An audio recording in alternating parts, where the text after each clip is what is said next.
More people died during the Black Death pandemic that swept Europe between 1347 and 1351 than during any other documented epidemic or war up to that time. It is largely accepted that Yersinia pestis infection led to bubonic plague, which is thought to have been the cause of the Black Death.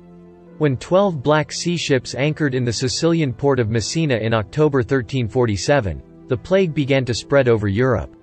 The majority of the sailors aboard the ships were dead, and those who were still alive were critically ill and covered in black boils that dripped blood and pus, shocking the crowd assembled on the docks. Authorities in Sicily hurriedly ordered the fleet of death ships out of the harbor, but it was already too late. Over the next 5 years, the Black Death would claim the lives of more than 20 million people in Europe, accounting for nearly 1/3 of the continent's population.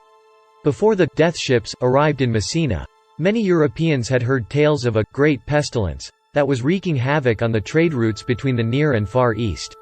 The illness had already spread to China, India, Persia, Syria, and Egypt in the early 1340s. According to a recent study, the Black Death's infection may have been present in Europe as early as 3000 BC. The epidemic is assumed to have started in Asia around 2000 years ago and was probably carried by commerce ships. The disease was never truly over. Years later, it returned with a vengeance. However, authorities in the port city of Ragusa were able to stop the disease's spread by isolating newly arrived sailors until it was certain they did not have the illness. This resulted in social isolation that helped to stop the disease's spread. The World Health Organization reports that there are still 1,000 to 3,000 cases of plague each year even though there are antibiotics to treat the Black Death. To watch more videos like this, subscribe the channel. Thank you.